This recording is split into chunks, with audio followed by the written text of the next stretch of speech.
తల్లి లచ్చువమ్మ ఊలాది జెండా ఎత్తుకుంటావో తల్లి లచ్చువమ్మ వెనకడుగు వెయ్యక ముందరుంటా నా తల్లి లచ్చువమ్మ నేల తల్లి నెర్రబారుతుంది నోరు తెరిసి బాబు నడుగుతుంది కేసీఆర్ బాబు కదులుతుందో బాబు వెంట నేను బయలుతా. నమస్తే చేస్తే వాళ్ళు నలుగురిలో ఎవరనేది తెలవాలి కదా. నమస్తే అనితా కుమార్. రెండు చేతులతో 28వ వార్డు అభ్యర్థి ఎన్నుకోవాల్సి ఉంది. ఈ నలుగురు అభ్యర్థులు ఈ పరిసరాల్లో ఉండేటువంటి వార్డుల వాళ్ళు కాబట్టి ఇక్కడ ప్రత్యేక సమావేశం పెట్టినాం. వీళ్ళని కారు గుర్తు మీద కారుకే ఎందుకు వేయాలా, కేసీఆర్కే ఎందుకు వేయాలనేటువంటి విషయాన్ని మీ దృష్టికి కూడా తీసుకొస్తున్నారు. ఇప్పటికే వాళ్ళు వార్డుల్ని నేను సందర్శించడం జరిగింది. చాలామంది ప్రజల్ని కలుసుకోవడం జరిగింది. కలిసినప్పుడల్లా వాళ్ళు ఒకటే అంటున్నారు, మేము మోసపోయినాం సార్, మోసపోయినాం. 2 ఏళ్ళు అయిపోయి 3 ఏళ్ళల్లో పడ్డది. ఇప్పుడు కాంగ్రెస్ ఇది చేస్తా అది చేస్తా ఇది చేస్తా అంటే అన్నిటికీ ఆశపడి మోసపోయినాం. మాకు తెలిసి వచ్చింది, మీరు పెద్దగా చెప్పాల్సిన అవసరం లేదు, మేము గ్యారెంటీగా మళ్ళీ కారు కేస్తాం ఇప్పుడు వచ్చేటువంటి ఎన్నికలలో అని చెప్పి ప్రజలు చెప్తున్నారు. మరి ఎందుకమ్మా కేసీఆర్ కానీ ఇక్కడ నేను కానీ 50 ఏళ్ళ 60 ఏళ్లలో ఎవరి కలగనటువంటి పనులు చేసి చూపించి మీ కళ్ళ ముందర పెట్టినాం కదా, మరి ఎందుకు ఇట్లా చేజార్చుకుంటుంది అని అడిగినా. 50 ఏళ్ళు ఏలినటువంటి వాళ్ళు మరి కనీసం మంచినీళ్ళు ఇవ్వలేదు, మంచినీటి కటకట ఉండేది. కరెంటు కష్టాలు ఎటువంటివో మీకు తెలుసు. గతంలో కరెంటుకు అలవాటు పడిపోయినాం కాబట్టి పాత కష్టాలు గుర్తు చేసుకుంటే తప్ప తెలియదు. చిన్నపిల్లలకు కొత్త తరం వాళ్ళకి కష్టాలు అసలే తెలియదు. మంచినీటి కష్టం ఎట్లుండే, కరెంటు కష్టం ఎట్లుండే తెలంగాణ రాకముందు అంటే అర్థం కాదు. కానీ వయసు 30 ఏళ్ళు దాటిన 40 ఏళ్ళు దాటినటువంటి వాళ్ళకు ఆ కష్టాలన్నీ కూడా తెలుసు. ఒక్కొక్కటి ఏర్పాటు చేయడంలో మనం చాలా ముందంజలో ఉన్నాం దేశంలో. భారతదేశంలో ఏ రాష్ట్రం కూడా లేదు. మనకు వేరే ప్రాంతాలు పోయి చూసేటువంటి అవకాశం తక్కువ ఉంటుంది. చాలా తక్కువ మందే వేరే రాష్ట్రాలు దేశంలోని ఇతర ప్రాంతాలు చూసే అవకాశం ఉంటుంది. వృత్తిరీత్యానో ఉద్యోగరీత్యానో వ్యాపార రీత్యానో. కానీ జనసామాన్యానికి అవకాశం ఉండదు. ఉత్తరాదిన పోయి చూస్తే ఇవాళకి కూడా నల్లాల ద్వారా గ్రామాలకు కానీ పట్టణాలకు కానీ నీళ్ళు వచ్చే పరిస్థితి లేదు ఎక్కడ కూడా, చాలా రాష్ట్రాలలో. అటువంటిది ఇవాళ తెలంగాణలో ఇంకో 100 ఏళ్ళైనా మంచినీటికి ఇబ్బంది లేకుండా మిషన్ భగీరథ పథకాన్ని కేసీఆర్ అమలు చేసి పెట్టింది. దాని మీద పెట్టుబడి పెట్టింది, వెనక్కి అయింది. ఇక మళ్ళీ కొత్తగా పెట్టుబడి పెట్టేది లేదు, ఓన్లీ మెయింటెనెన్సే. కరెంటు కోసం మనకు ఆనాడు ఉన్నటువంటి కరెంటు అరకుర ఉమ్మడి రాష్ట్రంలో తెలంగాణ ప్రాంతంలో ఉన్నటువంటి విద్యుత్ ప్లాంట్లు తక్కువ, ఉన్నటువంటి కరెంటును కూడా ఆంధ్రాకు వాడేది. తెలంగాణలో ఉన్నటువంటి కరెంటు లేక ఇబ్బందులతో ఇక్కడ ఉన్న పరిశ్రమలే బంద్ అయిపోయిన పరిస్థితి మనం చూసినాం. అటువంటి దుస్థితి నుంచి ఆ మైక్ బంద్ చేయమని చెప్పాలి.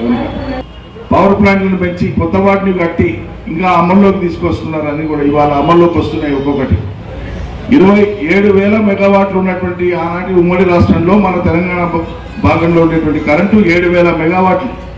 దాన్ని కేసీఆర్ అలా 24,000 మెగావాట్ల కరెంటు స్థాయికి తీసుకొని, అంటే తెలంగాణకు కరెంటు రోజువారీ అవసరం కాగా మిగిలింది అవసరమైనటువంటి పంటల్లోని రైతు బీమా ఇచ్చి దురదృష్టవశాత్తు ఎవరైనా మరణిస్తే వాళ్ళ కుటుంబాన్ని ఆదుకోనికే 5 లక్షల రూపాయల బీమా ఇచ్చి ఇంత 5వ సీజన్ కాంగ్రెస్ సర్కార్ అధికారంలోకి వచ్చినాక ఒకసారి ఇచ్చిన రైతు బంద్ లేనే లేదు.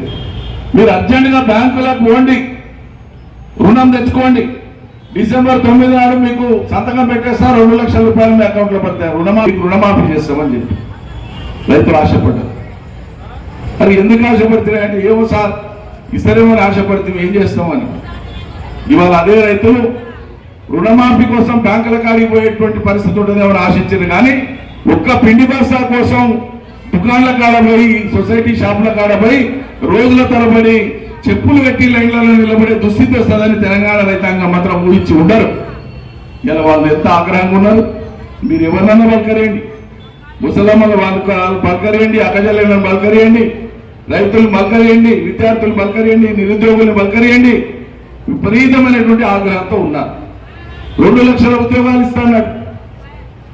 ఏడాది లోపలనే జాబ్ క్యాలెండర్ విడుదల చేస్తామని చెప్పినారు. ఇవన్నీ గ్యారంటీ కార్డులో పెట్టినారు. ఇది మా గ్యారంటీ అని రాహుల్ గాంధీతోనా, సోనియాతోనా, ప్రియాంకతోనా, పక్క రాష్ట్ర ముఖ్యమంత్రి సిద్ధరామయ్యతోన వాళ్ళ అధ్యక్షుడు ఖర్గేతోన చెప్పించినారు, సభలలో చెప్పించినారు, ప్రజలను నమ్మబలికినారు. ఇవన్నీ మేము అమలు కరెంటు మీరు ఇంతే కాలిస్తే ఇంతే వస్తుందని చెప్పి నమ్మిండ్రు, నిజమే అన్నారు. కొన్ని బిల్లులు వచ్చినాయి, తర్వాత చూస్తే మీకు ఎక్కువ వచ్చిందని వెనకటి నుంచి ఫ్రీ ఇచ్చినటువంటి మొత్తం కలిపి అధిక బిల్లు చేతిలో పెట్టిపోతున్నది. మీకు వచ్చింది ఇంత బిల్లు కట్టాల్సిందే, లేకుంటే కరెంట్ కట్ అవుతుంది, కరెంట్ కట్ అవుతుంది అని చెప్పిస్తుంది కలెక్టర్. నువ్వు కట్టకపోతే అది కరెంట్ కట్ అయిపోతుంది. ఇది దురవస్థ. ఎలా మరి 2 లక్షల ఉద్యోగాలని చెప్పినటువంటి కాంగ్రెస్ ప్రభుత్వం నిరుద్యోగుల్ని వంచిస్తే ఇలా అశోక్ నగర్లో కానీ ఉస్మానియా విశ్వవిద్యాలయంలో కానీ వేల మంది విద్యార్థులపై చూపిస్తున్నాం. ఏ నిరుద్యోగ యువకులైతే ఈ సర్కారును నమ్మి అధికారులు ఇచ్చినారో, ఓటేసినారో, ఇండిళ్ళు తిరిగిన నిరుద్యోగ యువకులు పాపం అమాయకంగా నమ్మినారు. వాళ్ళు కూడా ఇతర ప్రజలందరూ నమ్మినట్లు నిరుద్యోగ యువకులు కూడా అమాయకంగా నమ్మినారు కాంగ్రెస్. అది నిజంగానే వస్తాయి 2 లక్షల కొలువులని ఎలక్షన్లప్పుడు ఊరూరికి ఏరికేరికి నిరుద్యోగ యువకులు చాలా మంది లేదు మేము వస్తే 2500 ఇస్తాం చెప్పిండ్రా? ఇవన్నీ చెప్పిండ్రా? ఇవన్నీ మా కళ్యాణ్ అడుగుతున్నా, చెప్పిండ్రా? ఇచ్చిండ్రా? ఇంకా మనగాడు కేసీఆర్ కళ్యాణ లక్ష్మి పేరు మీద 1,170,000 చెక్ ఇస్తున్నాడు. నేను దాని వెంబడి బంగారం ఇస్తా తులము అన్నాడు. అన్నాడా? గుడుసుదన్న ఇస్తున్నారా? గుడుసుదన్న ఇచ్చిండా? పిన్నీస్ అని ఇచ్చిండా? కాంటాన్ని ఇచ్చిండా? ఇయ్యకపోగా బంగారం ఇలా 2 లక్షలు అయింది.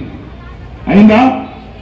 వస్తుందేమో బంగారాన్ని. పాపం పేదలు బంగారం అంటే కొనుక్కుందామన్న శక్తి లేనటువంటి వాళ్ళు ఆశ, నేను తప్పు పట్టను, వాళ్ళకి లేదు కాబట్టి ఆశపడ్డారు, వస్తుందేమో అని ఆశపడ్డారు. కానీ ఇట్లా ఇవ్వలేము అనేటువంటిది తెలిసి ఈ భూగోళంలో ఎవరు, ఏ పాలకులు, ఏ రాజ్యంలో ఎవరు కూడా రాజుల కాలం నుంచి వాళ్ళ దాకా ఎవరు కూడా ప్రజలకు బంగారం ఇస్తాను ఎవరు చెప్పలే, ఇవ్వలేదు కూడా, సాధ్యం కూడా కాదు.